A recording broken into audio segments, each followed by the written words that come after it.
કારણ કે આ જીવનમાં સદગુરુ મળવા દુર્લભ હોય છે. બધું મળે, બધું સુખ પ્રાપ્ત થાય, પણ આત્માનું સુખ પ્રાપ્ત થતું નથી. આત્માનું સુખ જેને પ્રાપ્ત થયું છે એને ધન્ય છે.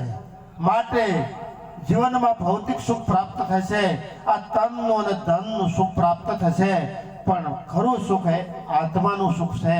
માટે જેને જેને સદગુરુ સેવા છે, કારણ કે આ જીવનમાં તનની તંદુરસ્તી હોય અને મનની મક્કમતા હોય તો જ ખરો આનંદ આવે છે.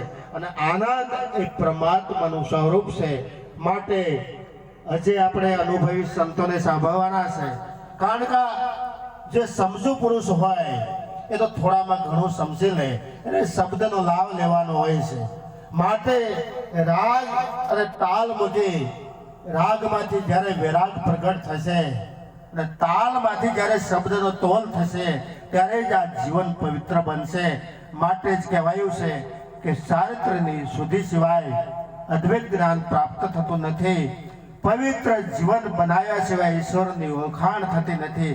પવિત્ર જીવન ક્યારે થાય કે આ જીવનમાંથી દારૂ ગયો હોય, જુગાર ગયો હોય, માંસાહાર, વૈભિચાર છોડી ગઈ હોય. કારણ કે સંતો આપણને પેલા આચાર સંહિતા ભણાવે છે કે આ જીવનમાં 5 પ્રતિજ્ઞાનું પાલન કરવાની જરૂર, અને જે 5 પ્રતિજ્ઞાનું પાલન કરે એને કાયદાની કોઈ કલમ લાગુ પડતી નથી. એટલા માટે જીવન સફળ બનાવવું હોય, જીવન પવિત્ર બનાવવું હોય તો ચારિત્ર્યની શુદ્ધિ હોવી જોઈએ. ચારિત્ર્યની શુદ્ધિ સિવાય અદ્વૈત જ્ઞાન પ્રાપ્ત થતું નથી. અદ્વૈત એટલે કે અખિલ વિશ્વમાં એક જ પરમાત્માના દર્શન.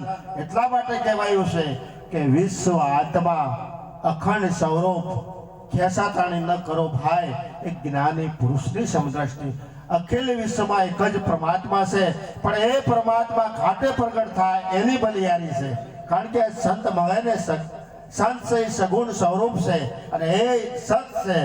માટે આવા પ્રગટ કારણ કે લાકડાની અંદર અગ્નિ તો રહેલી જ છે, પણ જ્યાં સુધી પ્રગટ અગ્નિ ન મળે ત્યાં સુધી અગ્નિ પ્રગટ થતી નથી.